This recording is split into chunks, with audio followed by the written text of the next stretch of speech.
Sir, your first comment on the show. Graphics on. Vijay ji. जी ऐश्वर्या, मुझे लगा कि मेरी सुनवाई सरकार की तरह आपके पास भी नहीं हो सर ऐसा मत बोलिए सर, माफी चाहता हूं. नहीं, मजाक की बात है. लेकिन मैं ये कह रहा हूँ कि बजट को लेकर बहुत चर्चा हुई है, बहुत विस्तार से सबने की है. एक तो आंध्र प्रदेश और बिहार को लेकर बड़ी चर्चा हुई, तो मैं तो इसको रिटर्न गिफ्ट समझता हूँ. अब ये सवाल होता है कि भाई और लोगों को क्यों नहीं मिला. अब पार्टी में जो घर में साथ आते हैं उन्हीं को रिटर्न गिफ्ट मिलता है ना. तो शायद ये लोग साथ आए हैं तो उनको रिटर्न गिफ्ट सरकार ने दे दिया है आंध्र प्रदेश को और बिहार को. लेकिन 10 साल पहले अगर आंध्र प्रदेश को ये गिफ्ट मिल जाता तो 10 साल आंध्र प्रदेश को अमरावती का इंतजार नहीं करना होता, जो अमरावती डेवलप नहीं हुई. खैर ये तो अलग मुद्दा है. लेकिन मैं एक चीज़ पूछ रहा हूँ, मैंने राहुल गांधी साहब का वो देखा, ट्वीट देखा था, एक्स पर पोस्ट देखा था, और उससे पहले पवन खेरा साहब ने भी लिखा. उन्होंने कहा कि ये कांग्रेस का जो न्याय पत्र है या घोषणा पत्र है उसका कॉपी पेस्ट है.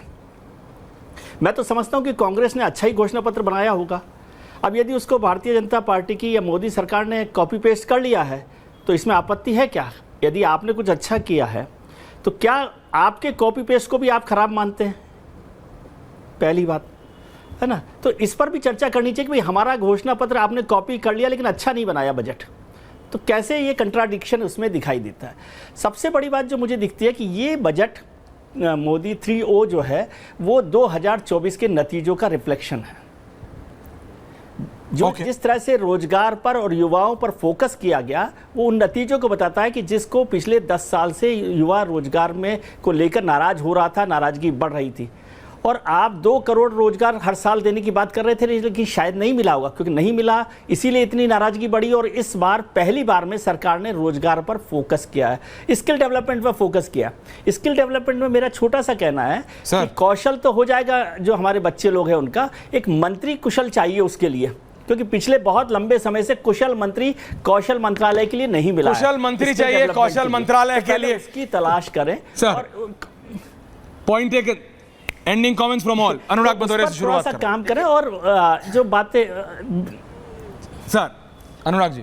देखिए जो बजट ये आया है इसमें कोई दो राय नहीं है कि किसानों के हित की इसमें एकदम बात नहीं हुई है कि ना उसकी. आपको लगता है बिल्कुल नहीं है? बिल्कुल नहीं है. आप बताइए, मैंने उनसे 2 ही सवाल पूछा. एमएसपी की गारंटी नहीं, दूसरा उनकी जो फसल होगी उनका लागत. आप वादा करते हैं अगर आपकी सरकार आई तो आप देंगे? तो किसानों के साथ हमेशा से खड़े हैं. नहीं खड़े तो वो भी रहते थे जब वो विपक्ष में. सुनिए, विपक्ष में जो रहता है वो सबके साथ खड़ा रहता है. सत्ता में आने के बाद कौन किसके साथ खड़ा है के लिए बात पूरी जाए. देखिए भैया, किसानों के विरोधी आप मुझे ये बोल रहे हो आप सरकार में आओगे तो आप उत्तर प्रदेश को नहीं दोगे. आप भी महिलाओं का है, आम जनता का विरोधी है. ये इसने जनता का कोई ख्याल नहीं किया. सिर्फ और सिर्फ इस बजट ने हमको सपने दिखाने की बात की है, हकीकत में कुछ भी नहीं है.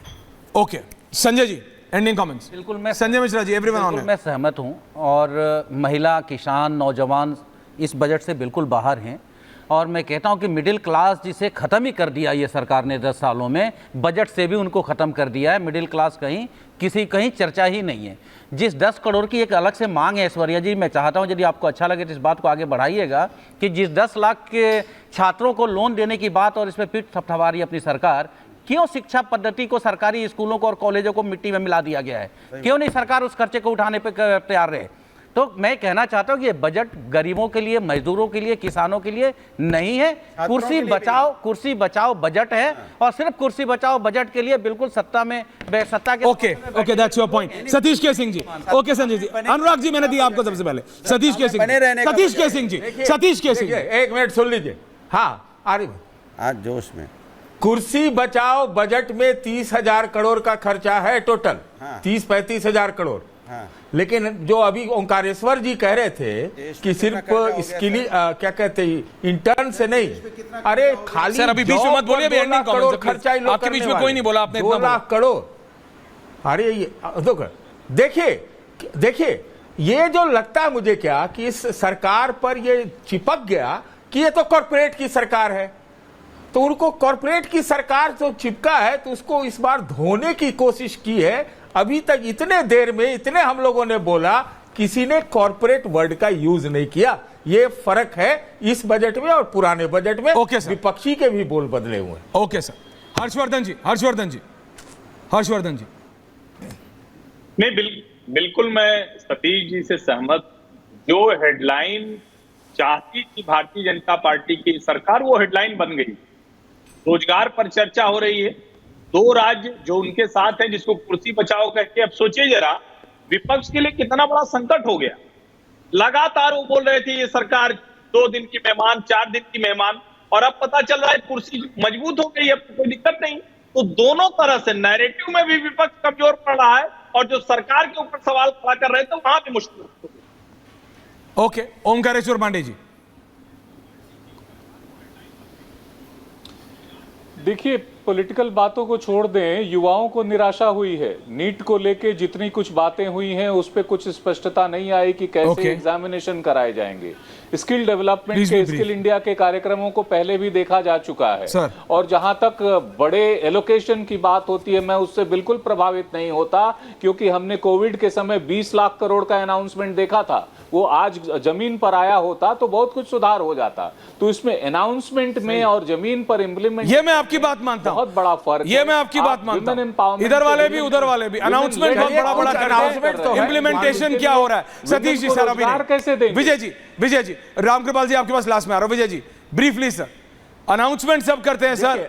ऐश्वर्या, आजकल सर हम देखते हैं जरूरी चीज, हेल्दी आदमी का एक क्षण बाद पता नहीं है, 10 साल 15 साल 5 साल बाद सर किसका क्या पता।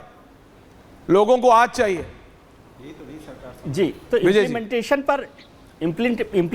पर ये सरकार बहुत कामयाब नहीं रही है। जो योजनाएं पिछले 10 साल में की, उनका इम्प्लीमेंटेशन ठीक से नहीं हुआ, वो नतीजे में भी दिख रहा है। दूसरी बात, हेल्थ सेक्टर जो है वो सबसे इंपॉर्टेंट है आज की तारीख में आदमी के लिए, और हेल्थ इतना महंगा हो गया है कि जो आम आदमी है उसको इलाज कराना सबसे मुश्किल काम। आयुष्मान योजना में जो लोग कार्ड में आ रहे हैं वो 30 करोड़ लोग, 25 करोड़ लोग, वो तो ठीक है, उनको फिर भी मिल रहा है। और आयुष्मान योजना में जो उम्मीद की जा रही थी कि 70 साल से ज़्यादा उम्र के लोगों को शामिल करेंगे, वो नहीं हो पाया। लेकिन मैं समझता हूँ आयुष्मान योजना पर जोर देने का मतलब यह है कि हमारा सरकारी रामकृपाल जी सिस्टम कोलैप्स हो गया। कोलैप्स हो गया। रामकृपाल जी, जनता को अभी चाहिए बेसिक चीजें चाहिए। देखिए ऐश्वर्या जी, कोई भी फैसला हमेशा बिल्कुल फुल प्रूफ नहीं होता है, कोई कुछ कमियां होंगी, लेकिन हमेशा उद्देश्य देखना चाहिए।